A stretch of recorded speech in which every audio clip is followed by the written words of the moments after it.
بسم اللہ الرحمن الرحیم۔ شروع اللہ کے نام سے جو بڑا مہربان نہایت رحم والا ہے۔ سرد جوت کون تھا؟ سامعین، آئیے پھر اس داستان کا اگلا حصہ شروع کرتے ہیں۔ متروں، نزا صبح اٹھتا تو ایکسرسائز کے بعد چند جگہ ضرور فون کرتا۔ سب سے پہلے میری کو فون کر کے خیریت پوچھتا، پھر یوون کو فون کر کے ہلکی پھلکی باتوں میں وطن نارائن کا ضرور پوچھتا، کبھی ان کے ڈریس کا کلر بھی پوچھ لیتا۔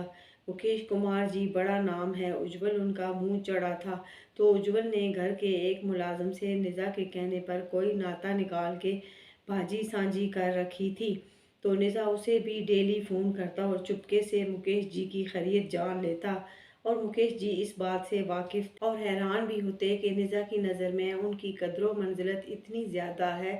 پھر وہ ماتا جی کی بھی خیریت بہانے سے دریافت کرتا۔ جلیان کو وہ ڈائریکٹ فون کر لیتا تھا، اس طرح سے اسے خود کی بہت تسلی ہو جاتی۔ متروں، نزا کا اب سارا جھکاؤ پونا کی طرف تھا۔ وہ قلعے کا رخ نہ کرتا، سنڈے کے سنڈے پونا چلا جاتا۔ اجول کی 2 بہنیں تھیں۔ نزا نے یہ سوچ کر روہتاس کے بیٹوں کو دے دی کہ اپنے ہیں طلاق تو نہیں دیں گے، اور اجول کی پھوپھو بھی روہتاس سے بیاہی گئی تھی۔ یوگل لڑکوں کے ہمراہ آئے تو نزا نے کنیا دان کر دیا، وہ رخصت کر کے لے گئے۔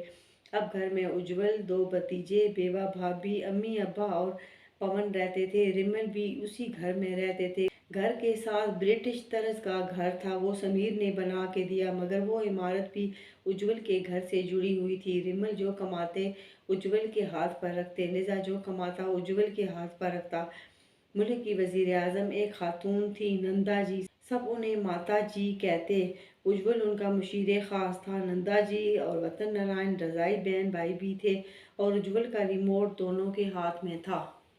نزا فجر کی نماز پڑھ کر مسجد سے نکلا تو حسب عادت نایاب نے کمر میں بازو دے لیا۔ کچھ دیر لیٹتے ہیں، وہ روزانہ کی طرح یہی جملہ بولے۔ نزا نے مسکرا کر کہا، آتا ہوں مسواک لے آؤں۔ وہ کہہ کر گیٹ سے باہر نکل گیا۔ ابھی بہت اندھیرا تھا اور حیدرآباد ہیڈ کوارٹر سے بہت دور ایک جگہ پر کھلائی تھی، وہاں کم از کم گھنٹہ لگتا تھا جانے میں۔ کچھ دور آگے جا کر نزا نے وائرلیس فون سر پر ایڈجسٹ کیا۔ ہائے روز، کیسی ہو؟ بہت اچھی ہوں نزا، اور نکل آئی ہوں، کافی دور بھی آ گئی ہوں۔ تمہیں نایاب نے روکا ہوگا؟ میری آگے سے بولی، ہاں۔ تمہاری طبیعت ٹھیک ہے؟ ہاں ٹھیک ہے طبیعت۔ 1.5 گھنٹہ سوئی رہی، پھر تہجد کے لیے اٹھ گئی۔ چائے پی تھی تہجد کے ٹائم؟ نزا نے پوچھا۔ ہاں۔ کب بنا لیا تھا؟ تہجد پڑھ کر اذان تک مراقبے میں رہی، پھر اسی وضو میں فجر پڑھی۔ نزا نے پھر پوچھا، نہیں غسل کر لیا؟ تم کہتے ہو نا صبح و شام نہایا کرو، تو اب کچھ دنوں سے روٹین بنا لی ہے۔ ویری گڈ، نہانا صحت کے لیے بہت اچھا ہے، قلبی طہارت ملتی ہے۔ یہاں گنے کا کھیت تھا، مالک گنے کا گڈھا روز ہیڈ کوارٹر بھجوا دیتا تھا، مگر نزا صبح گنا ضرور توڑتا تھا۔ مالک برچھا سامنے رکھ دیا کرتا۔ چاچا گنا لے لوں؟ نزا نے برچھا اٹھا کر آواز دی، جواب نہ آیا۔ پھر آواز دی، میری بھی رک گئی۔ لے لو نزا پتر، دور کھولے سے چاچا بولا۔ جیو چاچا، نزا نے جواباً کہا، اور ایک گنا کاٹ لیا۔ کماد تھا اور برچھے سے وہیں چھانٹ کر چل پڑا۔ میری نے ویو لے کر تسلی کر لی، کافی ہے، تم آنے جانے تک ختم کر لو گے۔ نزا گنا چوسنے لگا۔ وہ ہر دوسرے دن میری کو بھی گڈھا دے آتا۔ آج روئی تو نہیں ہو؟ نزا نے پوچھا۔ نہیں، بال بنائے ہیں؟ نہیں، بٹ وائی؟ روز تمہیں ڈیلی بہت ٹائم بال برش کرنے چاہیے۔ نزا نے تنبیہ کی۔ اوکے، کر لیتی ہوں۔ میری نے وائرس سنبھال کر انگلیوں سے کنگھی کرنا شروع کر دی۔ مجھ سے پرامس کرو بال سنوارنے کا، نزا نے کہا۔ تو میری نے وعدہ کیا، تو نزا نے آیت پڑھی، جو وعدہ پورا نہیں کرتا اس کا ایمان نہیں۔ شوز کون سے پہنے ہیں؟ نزا نے پھر پوچھا۔ میری نے اپنے پیروں کو دیکھا۔ چپل پہنے ہیں۔ تو ساکس نہیں پہنی کیا؟ آتے ہوئے اجالا ہو جائے گا۔ نزا پریشان ہو گیا۔ نہیں ساکس پہنی ہے، صبح پیروں کو ہوا لگوا لیتی ہوں، دن بھر پھر بند رہتے ہیں۔ نزا کو تسلی ہوئی۔ میری نے جیب میں ہاتھ ڈالا اور ایک چھوٹا سا امرود نکال لیا۔ کیا ہوا روز، کچھ ہے وہاں پہ؟ نزا ایک دم پریشان سا بولا۔ نزا کیا ہوا تمہیں؟ خیریت ہے؟ یہاں تو کچھ نہیں۔ میری بھی ایک دم حیرانی سے بولی، تم کوئی چیز دیکھ رہی ہو کیا؟ کوئی چیز ہے تمہارے پاس؟ نزا رک گیا تھا۔ میری نے امرود دیکھا اور حیرانی سے بولی، میرے ہاتھ میں امرود ہے، لیکن تمہیں کیسے پتہ چلا؟ وہ حیرت سے بولی، باتیں کرتے ہوئے تمہارا لہجہ بدل گیا تھا، تو مجھے لگا تمہارے ہاتھ میں کچھ ہے کہ تم اسے دیکھ رہی ہو، یا آس پاس کہ تمہاری توجہ مجھ سے ہٹ گئی تھی۔ میری رک گئی اور روک نہ سکی اور منہ پر ہاتھ رکھ کر رو پڑی۔ کیا ہوا، رک کیوں گئی ہو، بول کیوں نہیں رہی؟ نزا فکر سے بولا۔ میری پھر چلنے لگی۔ میں رو رہی ہوں، میرا دل بھرا ہوا ہے، مجھے کچھ دیر رونے دو، میری نے کہا۔ نزا کچھ نہ بولا۔ میری نے ہیڈ سیٹ اتار دیا اور چلتے ہوئے روتی رہی۔ نزا گنا چوستا رہا مگر اس نے کال بند نہ کی۔ 5 منٹ گزر گئے۔ اس نے گھڑی دیکھی۔ روز 5 منٹ ہو گئے، اب بات کرو پلیز، میں اپ سیٹ ہو رہا ہوں۔ میری کچھ تھوڑا اور روئی اور پھر فون سیٹ کرنے لگی۔ آج میں چاقو لایا ہوں، کل سر بہت خفا ہوئے، میرے بلیڈ چیک کیے تو بہت خفا ہوئے کہ ان سے ڈیلی اتنا کام مت لیا کرو، فنگر میں کچھ سویلن آ گئی ہے، زیادہ سویل ہو گئی ہے۔ میری تیزی سے بولی۔ میں رات نمک پانی میں ہاتھ ڈالے رکھا، تم نے امرود کہاں سے لیا؟ یکم کو مکھیا جی نے فروٹ بھیجا تھا، کہیں فریج میں رہ گیا تھا، میری نظر سے بچ گیا۔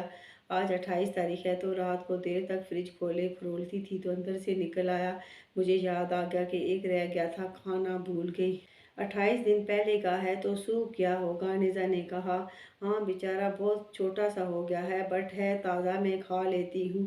چلو کھا لو، ہے کتنا کچھ، نزا نے کہا اور ساتھ سوال بھی داغ دیا۔ میری ہاتھ میں لے کر غور سے دیکھنے لگی۔ سنگترے سے چھوٹا ہے، میری نے کہا۔ ٹماٹر جتنا ہے؟ نزا نے پوچھا۔ نہیں، ٹماٹر سے کچھ بڑا ہے۔ آڑو جتنا ہے؟ نزا نے کہا۔ نو نزا، آڑو تو بہت بڑا ہوتا ہے۔ میری کا سارا دھیان امرود پر تھا۔ نزا سوچنے لگا۔ الوچے جتنا ہے؟ نزا تم بھی نا، الوچا تو بہت چھوٹا ہوتا ہے، تو بتاؤ نا پھر کتنا ہے؟ میری سوچتی رہی، پھر بولی۔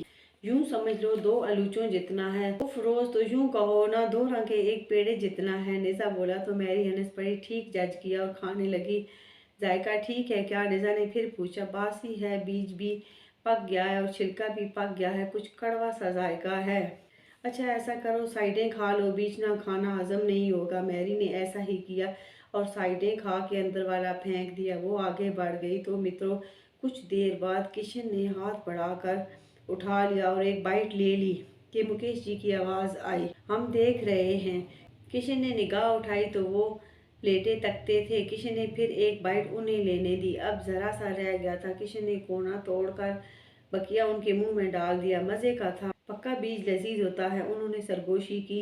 کشن نے ان کی قمیض اوپر کر کے میدا تھوڑا سا مل دیا۔ آپ کا ہضم ہو جائے گا، کشن نے بھی آہستہ سے کہا۔ مجھے پتا تھا امرود پانی کی بوتلوں کے پیچھے لڑک گیا ہے۔ مکیش جی نے پھر سرگوشی کی۔ میں نے گانٹھیں جمع کی ہیں، نزا نہیں چوستا۔ انہوں نے ایک دم اٹھنے کی کوشش کی تو کشن نے سینے پر ہاتھ سے دباؤ ڈالا۔ لیٹے رہے۔ کتنی گانٹھیں ہیں؟ مکیش جی پوچھتے تھے۔ 3 تو لے آئے نا؟ نہیں ابھی نہیں، نارائن بھائی کے سر میں درد ہو رہا ہے، میں دیکھنے جاؤں؟ لیکن کشن، نزا گنا زیادہ چوس چکا ہے تو 5 گانٹھیں بنتی ہیں، باقی 2 کدھر ہیں؟ مکیش جی نے جرا کی۔ آئی ڈونٹ نو، مجھے 3 ملی ہیں، بٹ ہم گن رہے تھے، اس نے 5 گانٹھیں پھینکی ہیں۔ یار آئی سوئر میں آپ سے چھپاؤں گا، کشن نے بہت ہلکا سا بوسہ لے کر کہا۔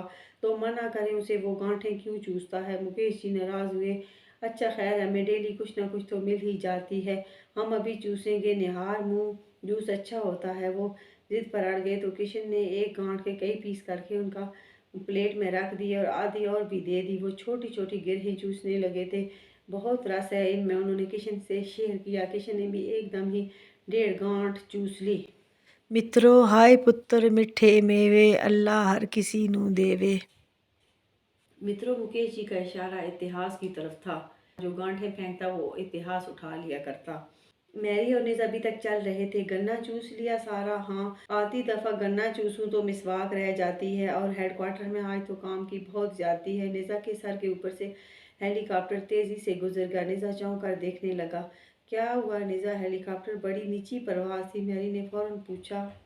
سر نایاب شملہ گئے ہیں، لیکن اتنی سویر کو نزا نے دور ہوتے ہیلی کاپٹر سے سیرین کو بھی دیکھ لیا۔ نزا نے تیزی سے واچ ٹرانسمیٹر پر کال ملائی تو سیرین نے پک کر لی۔ واٹس میٹر، شملہ کیوں جا رہے ہو؟ نزا نے پوچھا۔ ڈیڈ کی طبیعت خراب ہو گئی ہے بس مترو، سیرین نے اتنا ہی کہا۔ میری نے بھی سن لیا۔ نزا تو اپنی چیخیں نہ روک سکا، الٹے قدموں دوڑا اور ہیڈ کوارٹر سے ہیلی کاپٹر میں بیٹھا اور شملہ آ کر لینڈ کیا۔ وہاں کافی لوگ جمع تھے۔ لوگوں کو دیکھ کر نزا اور ڈر گیا اور آوازیں دیتا اندر دوڑا تو وہ بیڈ پر لیٹے تھے۔ نزا نے انہیں لیٹے دیکھا تو چیخیں مارتا جا کر ان کے ساتھ لپٹ گیا۔ کیا ہوا آپ کو؟ وہ انہیں بری طرح کستے ہوئے چیخیں مارنے لگا۔ وطن نارائن بھی دنگ رہ گئے تھے۔ نایاب تیزی سے آگے بڑھے۔ نزا میری جان، ڈیڈ ٹھیک ہے؟ مگر وطن نارائن نے نایاب کو ہاتھ سے روک دیا۔ آپ کو تو بخار لگ رہا ہے، آپ کی ہارٹ بیٹ بھی بہت بڑھ گئی ہے۔ نزا انہیں ٹٹولنے لگا۔